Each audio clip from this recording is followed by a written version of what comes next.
தமிழ்நாட்டில் கால் பதிக்கும் கர்நாடகாவின் நந்தினி பால் நிறுவனம் ஆவினுக்கு போட்டியாக களமிறங்கியிருக்கிறது. கர்நாடக நிறுவனம் என்ற தகவல் கிடைத்திருக்கிறது. பற்றிய மேலும் விவரங்களை எமது செய்தியாளர் நந்தினி விவரிக்க கேட்கலாம். வணக்கம் நந்தினி, செய்தி குறித்த முழு விவரம்.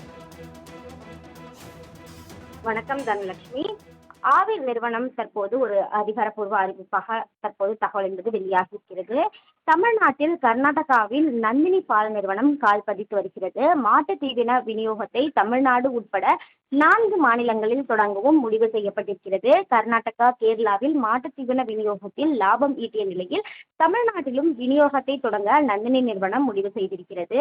நந்தினியின் வருகை ஆவின் நிறுவன மாட்டு தீவன விநியோகத்தில் பாதிப்பு ஏற்படுத்தும் என பால் முகவர்கள் எச்சரித்து வரும் நிலையில் ஆவின் நிறுவனத்தை பொறுத்தவரையில் பார்த்தோம் என்றால் ஆவின் நிறுவனம் மட்டுமல்லாது தமிழ்நாட்டில் உள்ள கால்நடை விவசாயிகளுக்கு விலை உயர்வு உள்ளிட்ட மறைமுக பாதிப்பை ஏற்படுத்தும் என பால் விநியோகஸ்தர்களும் எச்சரிக்கை விடுத்திருக்கின்றனர். மாட்டு தீவன சந்தையில் ஏற்கனவே டாடா உள்ளிட்ட பல நிறுவனங்கள் ஈடுபட்டுள்ள நிலையில் நந்தினியின் வருகை ஆவினின் தாக்கத்தை மேலும் குறைக்க வாய்ப்பிருப்பதாக தெரிவிக்கப்பட்டுள்ள நிலையில் சந்தை வணிகம் என்பதால் ஆவினுக்கு பாதிப்பு ஏற்படாது என பால்வளத்துறை அதிகாரிகள் தரப்பில் தகவல் என்பது வெளியாகியிருக்கிறது. மேலும் ஆவின் நிறுவனம் ஒரு நாளைக்கு 350 மெட்ரிக் டன் அளவில் தரமான மாட்டு தீவன தயாரித்து விற்பனை செய்து வருவதாகவும் பால்வளத்துறை அதிகாரிகள் விளக்கம் அளித்திருக்கிறார்கள்.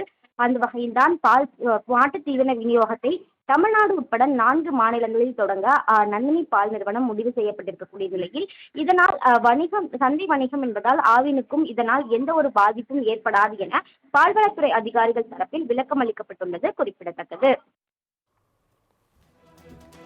விவரங்களுக்கு நன்றி நந்தினி.